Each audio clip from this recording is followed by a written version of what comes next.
Primero los colores, luego los humanos. Así es como acostumbro a ver las cosas, o al menos así intento verlas. Un pequeño detalle, morirás. Sinceramente me esfuerzo por tratar el tema con tranquilidad, pero a casi todo el mundo le cuesta creerme, por más que yo proteste. Por favor, confía en mí, de verdad. Puedo ser alegre, amable, agradable, afable. Y eso solo son las palabras que empiezan por A. Pero no me pidas que sea simpática, la simpatía no va conmigo. Respuesta al detalle anteriormente mencionado. ¿Te preocupa? Insisto, no tengas miedo. Si algo me distingue es que soy justa.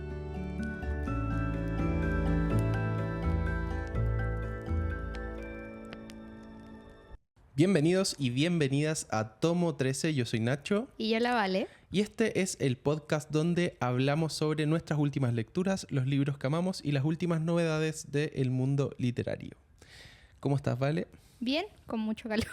Sí, esto se ha vuelto complicado grabar el podcast con este calor. La verdad es que grabamos en un espacio como bien reducido y pasamos harto calor grabando, pero ya queda menos de este verano que está súper fuerte.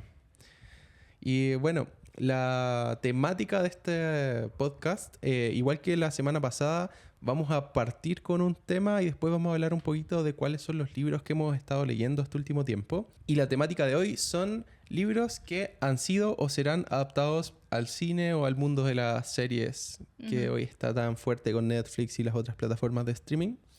Y un poco la dinámica que vamos a usar es que vamos a catalogar en un total negro y blanco las adaptaciones.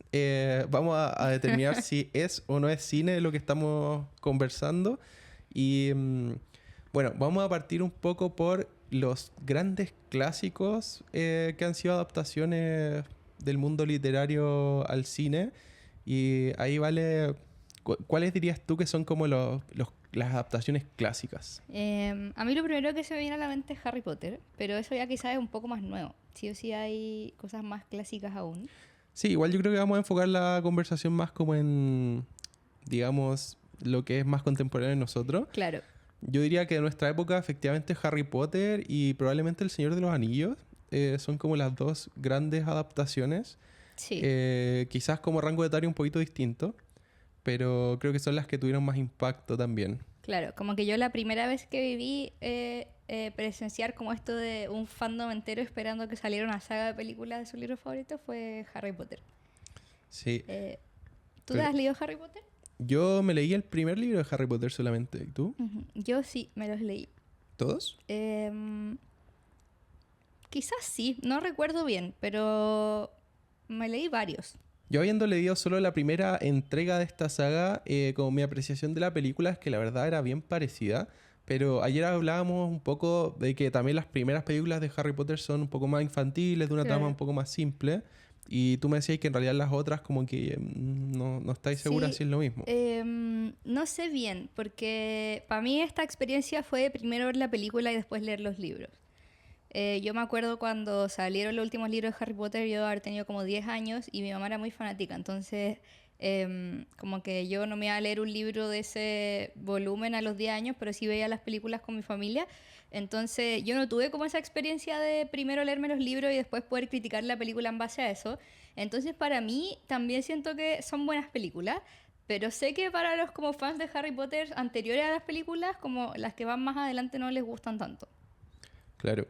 Sí, yo igual he escuchado eso y me pasa, bueno, creo que siempre, pero siempre que se haga una adaptación al cine de un libro, va a haber esta como controversia porque van a haber fans que van a decir, esto no es como me lo imaginé. Claro. Y es un poco la esencia de los libros también porque cada uno crea su propio mundo en base a un libro.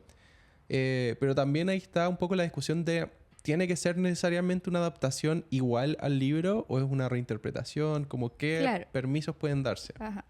Sí, según yo ahí está como las diferencias entre las películas que son estrictamente una adaptación y las películas que son como basadas en. Claro. Sí. Igual yo de Harry Potter he escuchado que, ponte tú específicamente, no les gusta Daniel Radcliffe como Harry Potter. Y a mí eso me choca mucho porque para nosotros como que él es demasiado Harry Potter, como que yo no me lo podría imaginar de otra forma. Sí, también pasó que yo creo que ahí Daniel tuvo como un crecimiento raro, diría yo. Porque siento que cuando niño era muy Harry Potter y después cuando creció como que se fue para un lado de desarrollo físico medio inesperado. Que, no sé, quizás ahí también me hace un poco más de ruido, como que creció raro. Igual debe ser difícil elegir como Sí, obvio. para toda esta saga juvenil, en que los protagonistas como que crecen y duran muchos años, porque en Harry Potter Harry debe tener 10 hasta los 18 que dura toda la saga. Y uno no sabe cómo van a crecer los actores que uno contrata, pues, y no podéis cambiar al actor como en la película 4. Sí, yo creo que eso hay que aceptarlo nomás. Sí, obvio. Y bueno, de todas formas, tú decís que es distinto como una adaptación o libro, una película basada en, pero de todas formas, dentro de las adaptaciones hay como toda una corriente de personas que dicen que no tiene que ser igual, porque como, ¿para qué vas a hacer una película idéntica al libro? No, y es imposible también. Claro. Pero sí creo que hay como algunas mejor logradas que otras.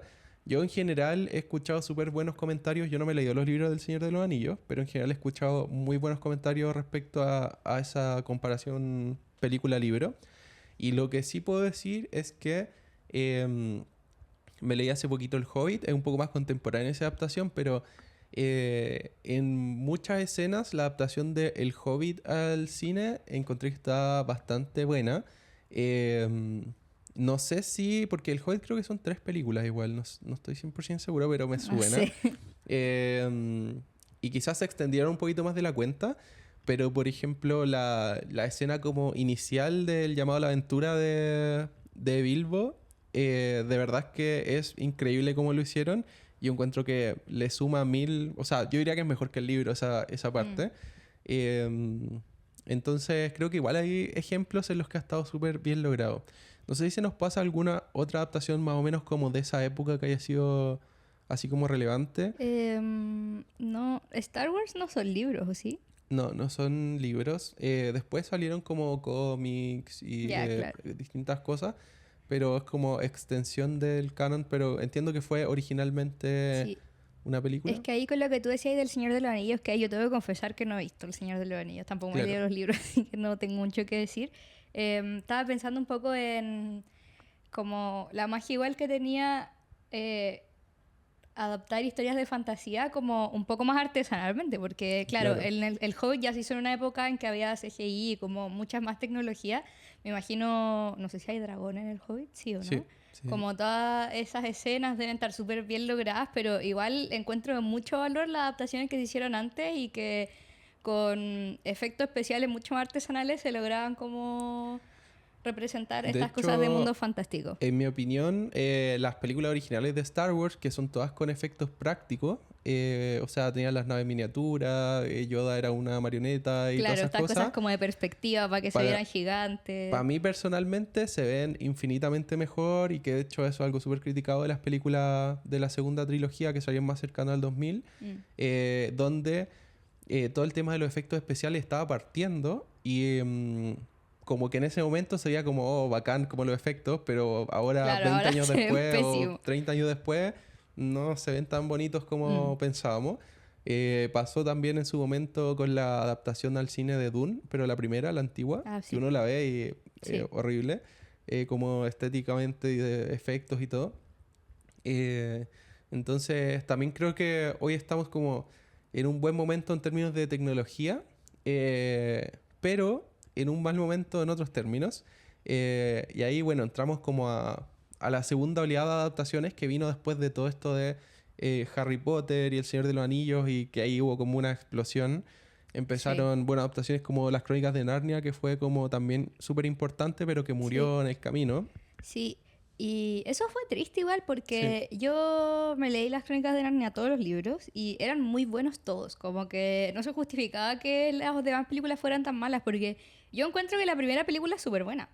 Sí, o sea, ahí también pasan a veces cosas como de producción que complican la ejecución, no sé, de que no pudieron cerrar con los actores el continuar, o los guionistas, o el tema del estudio. Yo creo que iba más por ahí, porque las películas de las Crónicas de Narnia que salieron, yo creo que estaban como igual bien, o sea, no sé si eran parecidas a los libros o nada, pero me refiero bien como en cuanto al éxito que tuvieron, como que eran películas que la gente veía. Yo igual creo que se cayó un poco a medida que continuaron, como... Que más, la primera tuvo demasiado éxito y las otras no sé si pegaron tanto. Claro. Pero bueno, a partir de Harry Potter y todo este tema, empezaron a salir un montón de adaptaciones, sobre todo de sagas de fantasía como más infanto-juvenil. Ujú. Y hubo todo este boom que duró harto rato. Y después yo diría que esa es como una era, onda entre el 2000 y el 2000, no sé, 15. Sí. Y después empezó la era de Netflix, que creo yo que es como la era caótica, que Sí. empezó a decaer un poco la cosa. Igual, entre medio ahí hay un boom de las sagas distópicas, que fue Sí, cuando también. salieron todas estas sagas de los Juegos del Hambre, Divergente, La Quinta Ola. Salieron millones de películas, así como de libros ya juveniles, y estaba full de moda la distopía. Y yo encuentro que esas eran buenas adaptaciones. Sí, O o sea, sea, yo creo que justamente el punto entre los Juegos del Hambre y Divergente fue donde se derrumbó todo. Porque en Divergente, ya, y acá voy a entrar en un tema un poco polémico. En Divergente se empezó a meter un poco este tema de la inclusión forzada y ya empezaron a meter personajes que no eran, que yo sé que son detalles quizás en al momento de hacer las adaptaciones, pero bueno, ahí como en resumen, yo no tengo problema con el tema de la inclusión en las películas o las series, pero sí creo que tanto Hollywood como otras grandes productoras caen un poco en ser flojos ahí. Y en vez de crear nuevas historias que sean representativas de distintas culturas, distintas realidades, distinta diversidad, lo que hacen es agarrar un clásico que ya funciona y le cambian los personajes para que sean representativos. O lo que está pasando hoy día, que pasan una película que tuvo éxito en el mundo animado y hacen un live action un poco más inclusivo, con más diversidad, y dicen como ya, por el nombre Cenicienta, como todo el mundo va a querer ver Cenicienta. claro. Y no se dan como la vuelta larga de crear historias que sean realmente representativas, porque al final también, no sé, lo mismo que hablábamos de el libro de Chimamanda, del tema de americana y la identidad y la representatividad de las distintas culturas, como, y acá voy a ser como bien directo, no porque hagas que Cenicienta sea negra, Cenicienta va a ser representativa de la cultura negra, ¿cachai? Claro. Entonces necesitamos, lo que pasa un poco con La princesa del sapo, que es una historia más representativa Exacto. de esa realidad y que está perfecto y una película increíble. Sí, yo también creo que va un poco por la flojera. Ujú. Como meterse un poco al carro de la inclusión y como escapar un poco de la cancelación, pero sin hacer la pega real. Claro, Porque yo también creo ahí que sí es valioso que se adapten un poco los clásicos para que sean más inclusivos, pero tiene que tener sentido.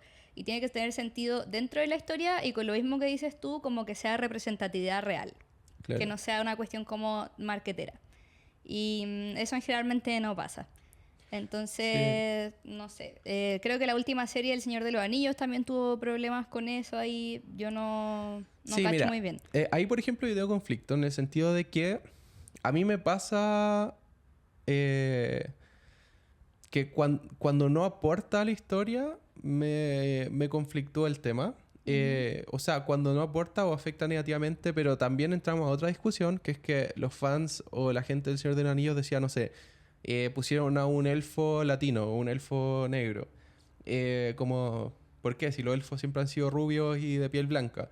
Y es como, Claro, puedes creer, pero es como puedes creer en la existencia de los elfos, pero no puedes creer que existe un elfo negro. Es claro, como, eso es un poco ridículo. mm, Como que a esos detalles voy, que claro, siento que hay detalles que sí se sostienen dentro de las mismas sí, historias, que son irrelevantes, como por ejemplo eso, pero sí hay como adaptaciones que por ser más inclusivas rompen cosas relevantes de la historia. claro. Y esos detalles como que no hacen sentido, siento que hacen mal para todos lados. Sí, y al final el punto es como, me da lo mismo el color de piel de la persona que tengo en pantalla, pero no consideremos inclusión que haya un arcoíris de colores en pantalla, si es que ese arcoíris en realidad son diálogos de personas blancas, hetero, Claro. de occidente, puestos en distintas voces de personas diferentes. O sea, Ujú. como lo que decíamos recién, ¿es como esto inclusión o diversidad real o es solo como hacer la parada para la pantalla? Sí. Y bueno, yo creo que eso, más allá de eso también, del tema de la inclusión forzada de Netflix, es el tema de la fórmula plástica, de que todo tiene como fórmula Marvel o fórmula Mm. Disney, como que son como hasta el momento formas de hacer las cosas que habían sido como asegurarse un poco el público y que hoy está siendo un problema y que Disney está como en una crisis tremenda con el asunto. No sé muy bien, estamos siendo súper dispersos en la conversación, pero tomo este rumbo. No sé cómo les ha ido ahora con la serie de Percy Jackson.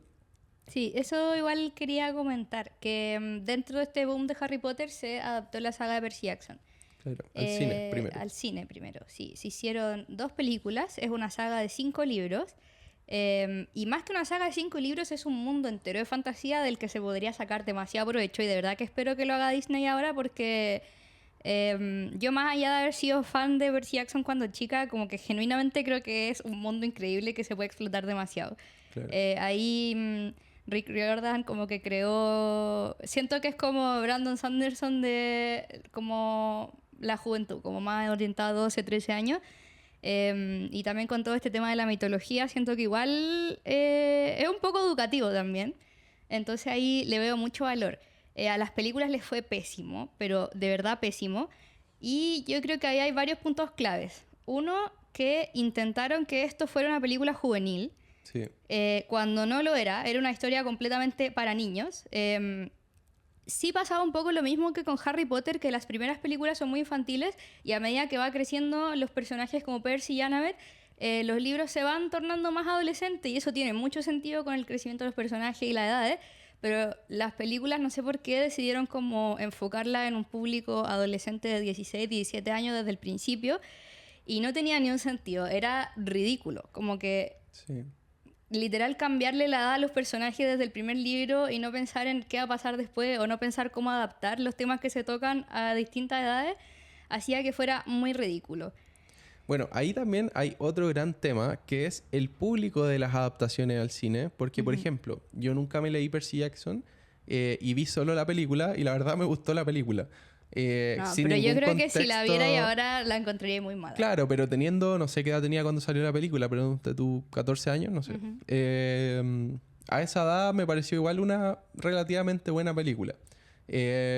Buena película, hablando de una película entretenida que fui a ver al cine y se me olvidó a la semana después, ¿cachai? Sí, yo creo que la primera no es catastróficamente mala. ¿Hay más de una? Hay 2, y después a la segunda le fue tan mal que ahí cancelaron la saga completa. Claro, pero mi punto era principalmente como las adaptaciones al cine tienen foco de como satisfacer al fandom del libro o abrir la historia a un nuevo público que quizás no ha leído ni va a leer los libros, pero quiere conocer la historia a través de la pantalla, ¿cachai? Yo creo que tiene que ser un poco ambos. Yo igual, pero ese equilibrio es la... Pero es un poco irreal pensar como que si sacáis una película no para el fandom de los libros, la película va a triunfar porque la gente es muy fanática de las cosas que le gustan. Entonces, si tú tiras una película de Percy Jackson y a la gente que es fan de la historia no le gusta, te la van a hacer bolsa y no va a triunfar de ninguna forma. Claro, sobre todo en esas sagas que son tan famosas como Harry Potter, Percy Jackson, Las Crónicas de Narnia, que ya tienen como... Y no solo como un fandom actual, sino que son también... sagas que han tenido relación con generaciones para atrás, ¿cachai? O sea, Las Crónicas de Narnia, los libros de Tolkien, no sé, Percy Jackson yo creo que es más moderno y Harry Potter también un poquito más. Son como de la misma época. Pero igual son historias que llegaron a varias generaciones. Entonces, es súper difícil hablarle al público de los fans del libro, al público de la gente que no ha leído el libro y quiere conocer la historia, y además a los distintos segmentos de la gente que leyó, no sé, El Señor de los Anillos cuando era chico, hace 30 años, 40 años, y la gente que leyó El Señor de los Anillos cuando salieron las películas. No sé, es complejo hacer una adaptación. Sí, es súper complejo. Sí. Igual en Percy Jackson también pasó, a mi parecer, con las películas, que con toda esta onda de hacerlo más adolescente, como que las temáticas principales que se tocaban en el tema, que interpelaban a los niños, las movieron. Entonces como que yo sentía que agarraron un poco el mundo y la historia, pero las temáticas que habían por detrás las pasaron a algo mucho más adolescente y mucho más cringe. Por ejemplo, una de las mejores cosas de esa saga es la relación entre Percy y Annabeth, que claramente en el primer libro no se enamoran, si tienen 12 años, ¿cachai? Como que es una relación muy linda de amigos, como genuina, que se apoya, que se apañan, y eso en las películas es como... Desde el primer minuto que ella la ve, ella sale como en cámara lenta y como que ella no cumple ninguna función más en el libro que ser como el interés amoroso, siendo que ella era el mejor personaje del libro, ¿cachai? Entonces ahí yo sentí que arruinaron todo. Y ahora en la serie que está haciendo Netflix también se caen varias cosas. Como que ahí yo pienso que nunca una adaptación va a ser perfecta, pero sí lo aborda mucho mejor. Tuvieron que tomar decisiones como de pasar cosas más por encima y no ahondar tanto en ciertos temas o en ciertos momentos que a los fans les gustaban harto, pero sí siento que el cast es 1000 veces mejor. O sea, los 3 actores principales son exactamente lo que eran los personajes, como que me dan muchas de esas vibes. Ahí también hubo harta polémica con la actriz de Annabeth. En mi opinión funciona muy bien, no hace como ninguna disrupción ese cambio que hayan hecho en la historia y como que las personalidades se sienten muy bien.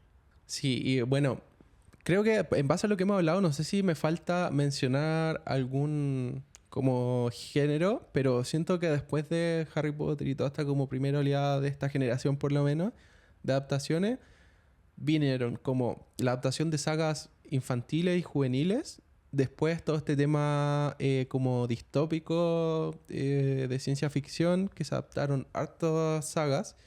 Después también hubo un boom un poco de estas romance juvenil, como tipo Bajo la misma estrella y como toda esa... Y que eran los mismos actores en todas las películas, eso era muy chistoso. En todas las películas. Y ahora creo que estamos como en un punto más que hay de todo en paralelo. O sea, todos esos géneros siguieron como sacando material en paralelo. Pero con todo este tema de Netflix que hablábamos y que como que se mandaron varias embarradas ahí con el género, siento que igual estamos en un punto medio muerto de las adaptaciones más como de sagas más famosas. Porque, y de hecho lo veíamos como en cuanto a qué va a salir este año, qué va a salir el próximo.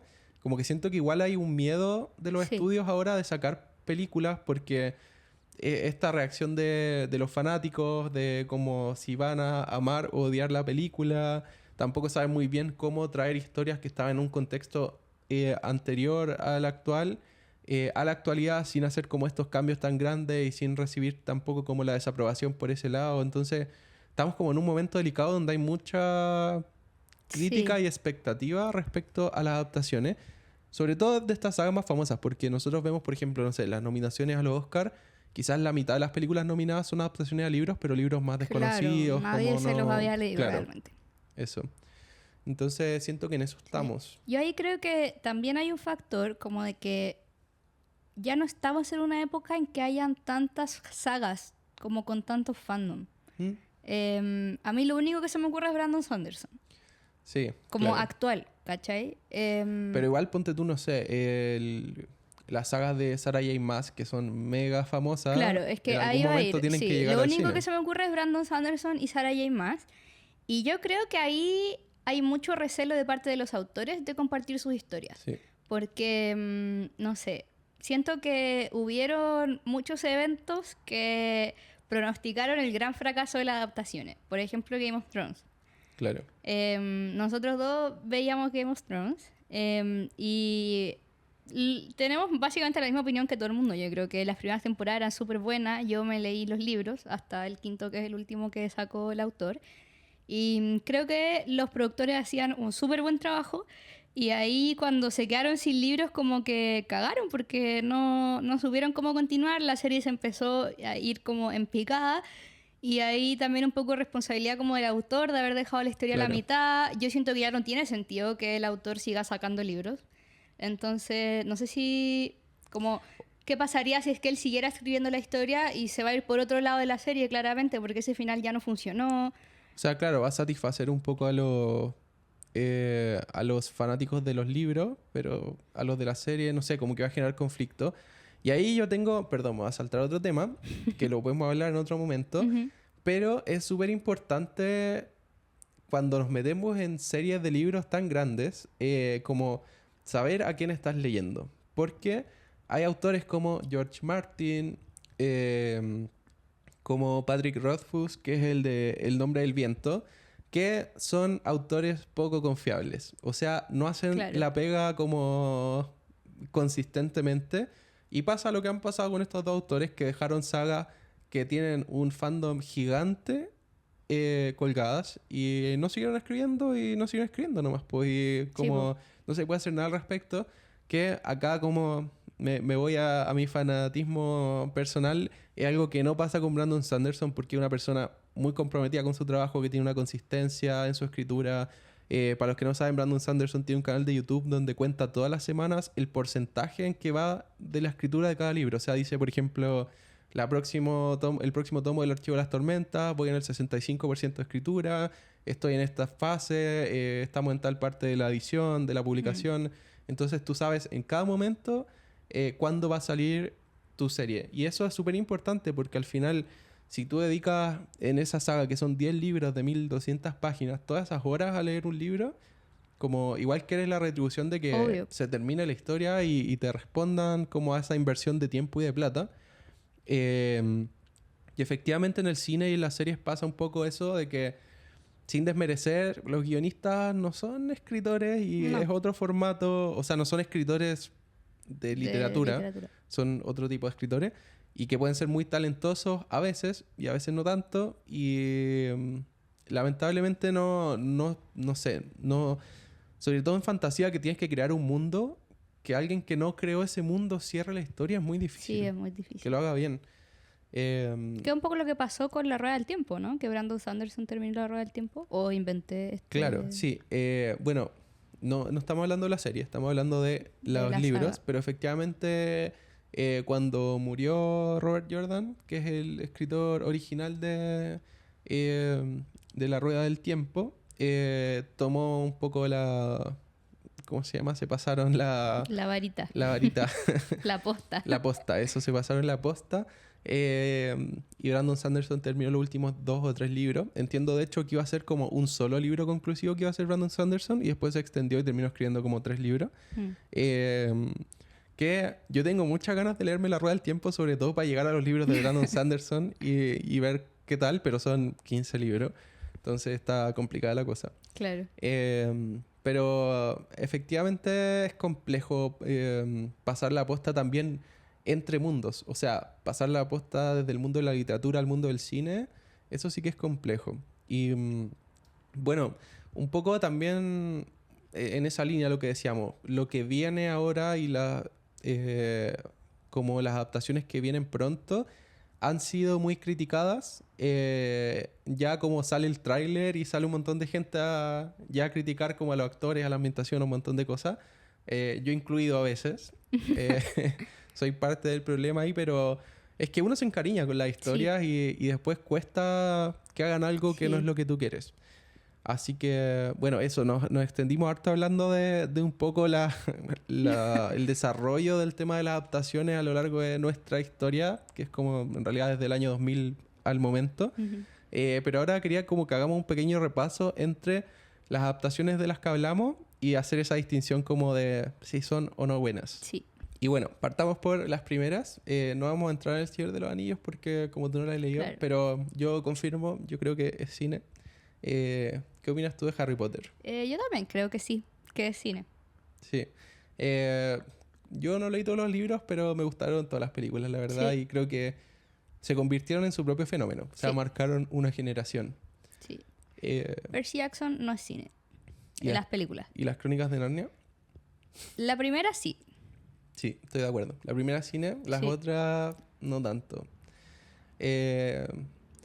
La tercera yo le tenía harta fe. Como que salía este actor, se llama Will Poulter, algo así, el que sale en The Bear en la última temporada, que era como el repostero de... ¿Verdad? Sí, pues ese era el niño... No había hecho esa conexión. Ese era el niño de las Crónicas de Narnia 3. Sí. Y yo le tenía fe a esa película, que él también sale en La Última Guardiana de la Galaxia. Sí. Sale en varias películas así como en roles protagónicos y no tan protagónicos. Ya, después de eso, pasémonos al género distópico. Yo diría que Los Juegos del Hambre es cine. Sí, completamente. Sí. Aún así, yo creo que los libros son harto mejores, pero es una muy buena adaptación. Sí, de hecho, yo creo que es de las mejores adaptaciones que hay. Yo no leo los libros, pero te creo. Y Divergente, yo digo que no. Es que yo digo que Divergente es un mal libro de por sí, entonces como que no... Sí. O sea, no está al nivel de Los Juegos del Hambre, bajo ninguna perspectiva. El que a mí enojó profundamente la adaptación fue Maze Runner, que yo considero que sí es un buen libro y es una pésima película. No es cine para nada. No. Esa película es pésima. Pero los libros son muy buenos. Yo me leí el primero nomás, O pero sea, sí es bueno. Yo diría que los libros son, no sé si al nivel de los Juegos del Hambre, pero es por lo menos un intermedio entre Divergente y los Juegos del Hambre. ¿Y es el mismo actor que Percy Jackson? ¿O solo se parecen? No, no es el mismo actor, solo se parecen. Pero es como el otro. Sí. El de Percy Jackson es más bonito, básicamente. Es como la versión... Y haciendo el link con las que nombramos recién y alguna adaptación más nueva. La serie Percy Jackson yo creo que sí es cine. Sí. ¿La serie Percy Jackson para Disney? Sí. Yo no la he visto, pero... Yo no la he terminado. De hecho, ni siquiera sé si ya salió entera. Pero... Me hace mucho ruido que sea como tan Disney. Eso. Sí, es muy Disney. Pero a mí me ha gustado. Y la nueva de los Juegos del Hambre. Balada de pájaro. Bueno, no nos leímos el libro. A mí me gustó mucho, así que para mí es cine, pero... Sí, yo igual creo que es. Pero no hemos leído el libro.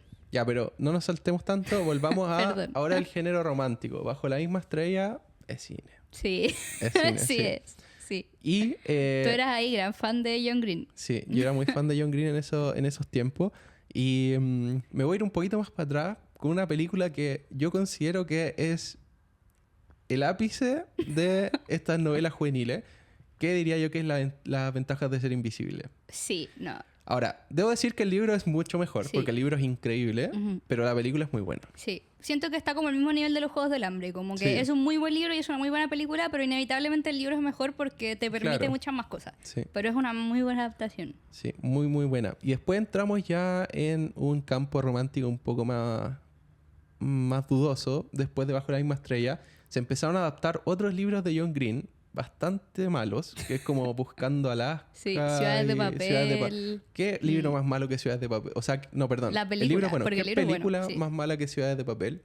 Después salió esta que hablamos la otra vez de Chloe Grace Moretz, que es esa de la niña que Si no despierto. Si no despierto, que la película también es media mala.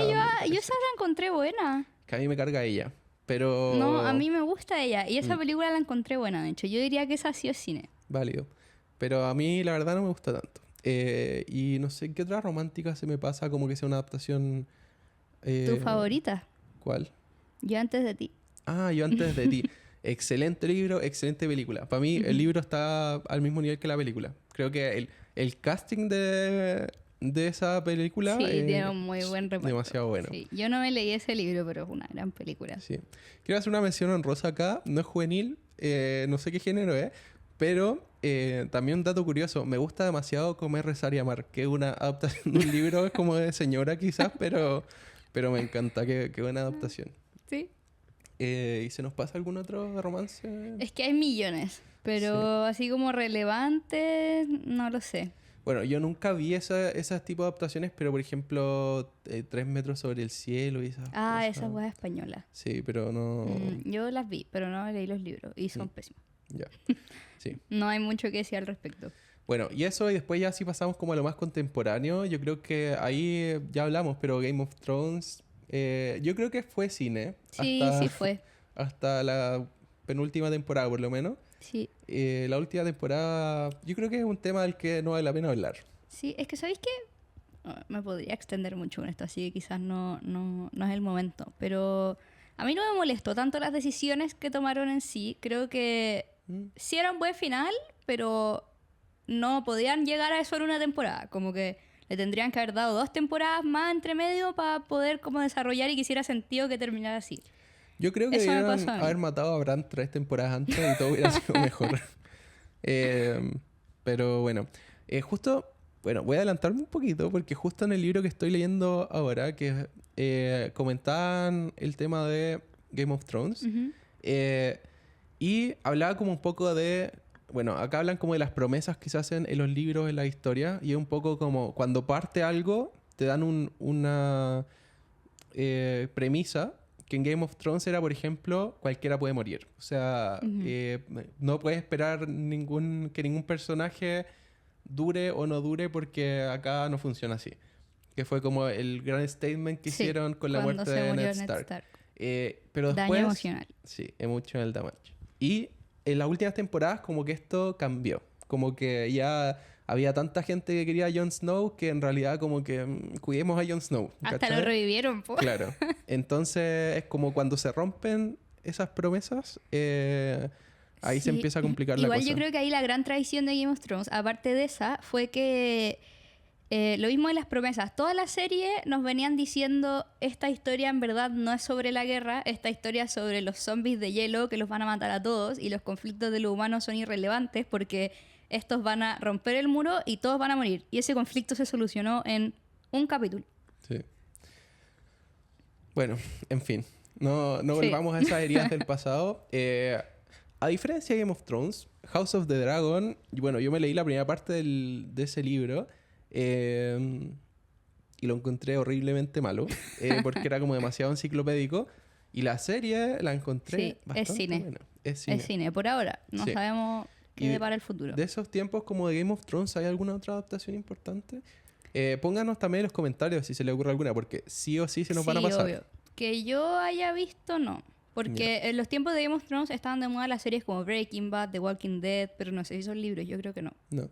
O sea, Breaking Bad no, es original. The Walking Dead es un cómic, es una novela gráfica que igual es un tipo de Sí, adaptación. sí, es una antigua adaptación. Pero la verdad yo no lo he leído. No, yo tampoco. De la misma forma que, no sé, casi todas las películas de Marvel son adaptaciones también. Claro.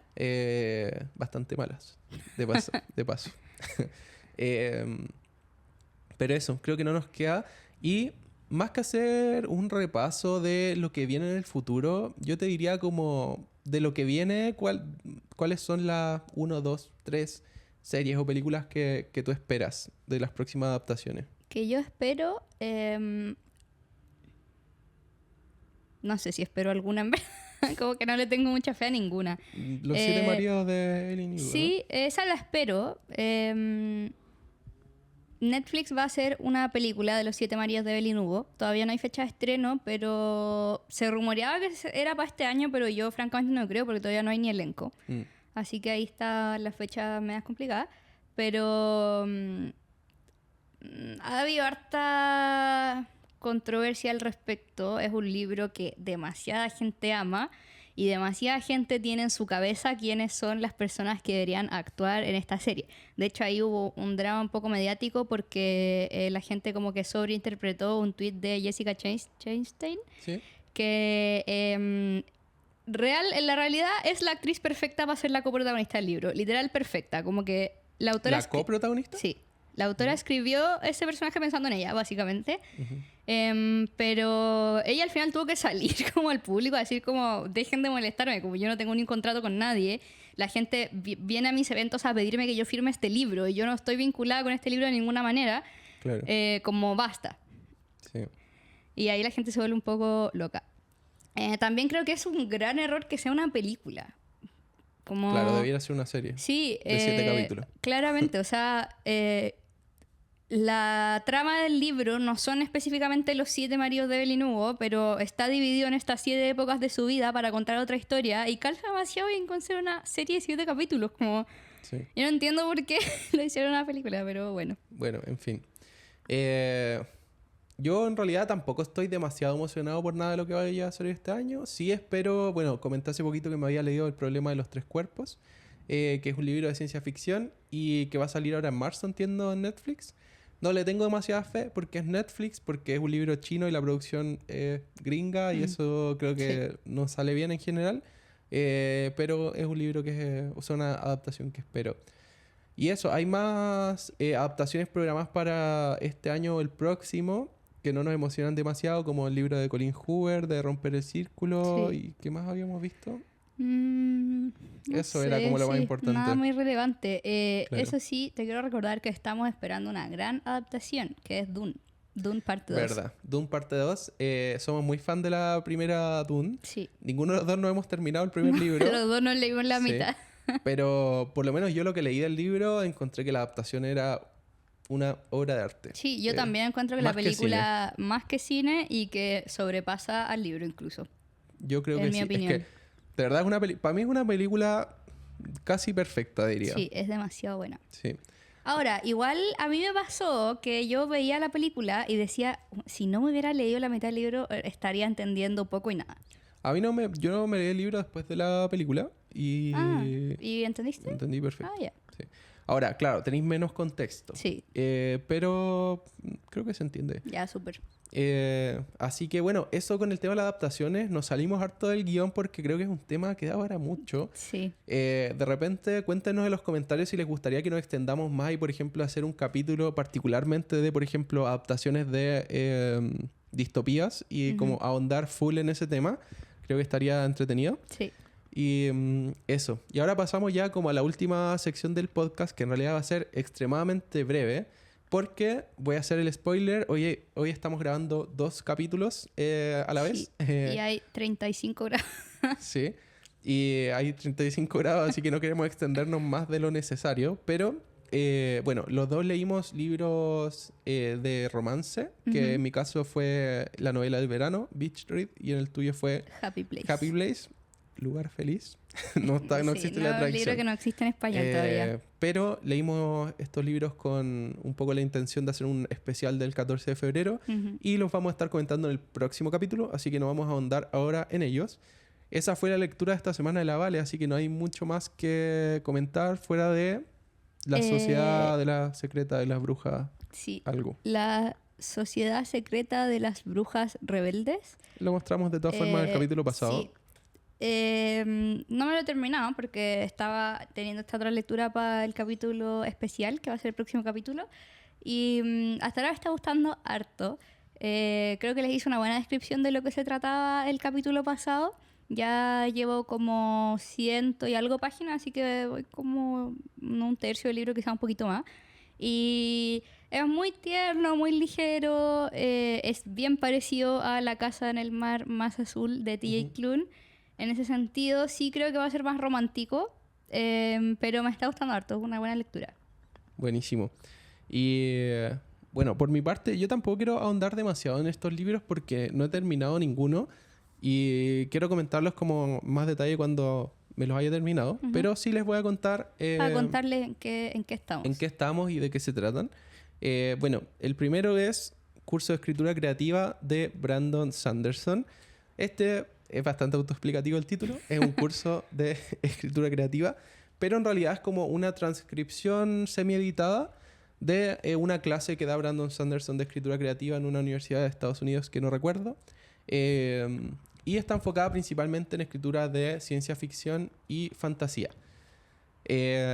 Lo que sí quiero hacer como un pequeño disclaimer, este libro es para gente que le interesa escribir. No necesariamente ciencia ficción y fantasía, desde mi perspectiva, pero si no te interesa escribir probablemente te va a aburrir demasiado.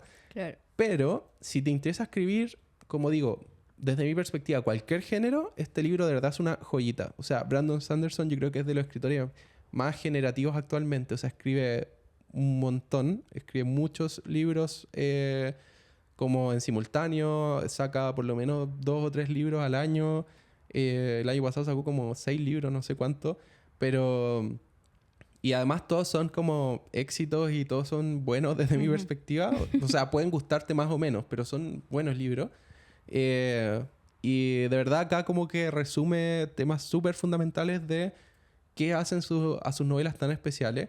Y además da consejos súper prácticos y concretos de cosas que pueden mejorar tu escritura. Si te gustaría escribir ciencia ficción o fantasía, esto ni siquiera es una recomendación, es una obligación. Tienes que leerte este libro. Y si te gustaría escribir algo de cualquier otro género, también lo recomiendo. Y el otro libro es... A ver, lo tengo al revés. Una promesa de 100 años de María Ignacia Ursúa, mejor conocida como La T con Libros. Bueno, esta es su primera novela, es también fantasía, la sacó creo el año 2000... No sé cuándo la sacó. ¿2022? Creo que 2022. Y bueno... A mí me llamó la atención leer este libro en primer lugar porque la seguía en Instagram y he visto que habla de él. Y en segundo lugar porque es un libro de una escritora chilena que es su primera novela y me parecía muy interesante porque no he visto demasiados libros de fantasía y de este género como escritos por chilenos. Entonces sí, me llamaba su la atención. Es algo poco común. Sí. Poco común yo creo por nosotros porque deben haber varios, pero... Como que cuando pensamos en leer fantasía no pensamos en leer latinoamericano. Claro. Tenemos firmado ese libro. Sí, lo tenemos firmado, está dedicado a los dos. A los dos. Y bueno, este libro es una fantasía hasta lo que llevo como 140 páginas. Para mí es como una fantasía bien clásica que tiene algunos elementos innovadores y que están entretenidos. Que es que básicamente hay una crisis en el mundo porque hay una especie que puede controlar una magia que se llama Galdur. Y hay como un conflicto de estas personas con otras del mundo, donde las personas que manejan la magia son un poco como exterminadas y perseguidas. Y en este conflicto se separan dos hermanos que pertenecen como una estirpe de la familia, no sé si la familia real o como una familia importante. Y pasan 100 años desde eso. Y, por eso el título. Y después vemos a estos dos hermanos que un poco interactúan y se vuelven a encontrar. Supongo yo, no se ha dicho nada muy explícito hasta el momento respecto a eso, pero se asume que los dos personajes que relatan son estos dos hermanos. Está el interrogante de cómo pasaron 100 años, porque tienen como poquitos años más que en la escena principal, y ahí deja como varias preguntas. Suena bien. Sí, te deja colgado con varias preguntas. Y hasta el momento me ha gustado. Es entretenido. Te comentaba el otro día que una de las protagonistas en un momento como que pasa al mundo mágico, desde este mundo donde se ha exterminado un poco la magia. Y esa parte me recordó mucho a las películas de Ghibli, que son todas de la temática como de una niña pasando un mundo mágico. Claro. Pero como las descripciones y todo, me recordó mucho una escena de una película de Ghibli. Qué bacán. Y eso, hasta el momento me ha gustado el libro. De todas formas, quiero terminar de leerlo para poder tener como ya cerrado estas cosas de la trama que no sé muy bien explicar. Sí. Ahí lo comentamos con más detalle. Sí, lo vamos a comentar con más detalle. Y esas son mis lecturas hasta el momento. No sé si tú tienes algo más que agregar, ¿vale? No, creo que no. Quiero decir algo, porque me estaba acordando ahora, con respecto a la adaptación de Los Siete Maridos de Evelyn Hugo. Y esto va para todas las Swifties. Que por favor dejen de esperar que Taylor Swift sea Evelyn Hugo. Porque, y esto tiene que ver con el tema de la inclusión forzada que vimos anteriormente, que a nadie le importa cuando gente de minorías es borrada de historias con actores blancos. Porque Evelyn Hugo es cubana y gran parte de la historia, y es relevante para su personalidad y por cómo se desarrolla el libro, que ella es latina. Claro. Y todo el mundo espera que sea Taylor Swift o que sea alguien parecido a Taylor Swift. Y realmente lo encuentro inaceptable. Claro, y eso igual como que allá todo el mundo se le olvida la inclusión y no, da lo mismo. Sí. Bueno, perdón por decirlo ahora, pero estaba pensando de la Vale. Mantengamos el respeto a los personajes de distintas culturas. Y bueno, eso sería por hoy. Ahora vamos a ir a enfriarnos un poco de estos 35 grados para poder grabar el próximo capítulo. Sí. Pero este que estamos grabando ahora, ustedes lo van a escuchar el próximo lunes. No sé qué lunes es. 5 de febrero. ¿5? Sí, hoy día 4. Ya. Entonces, esto lo van a estar escuchando el lunes 5 de febrero a las 12 del día. Muchas gracias, como siempre, por dedicar un ratito de su día a escucharnos. Sí. Y eso, todos los lunes salimos a la misma hora, así que los invitamos a seguir escuchando nuestro podcast en YouTube, Spotify, y también a seguirnos en redes sociales, que estamos subiendo videitos más cortos todos los días prácticamente. Sí.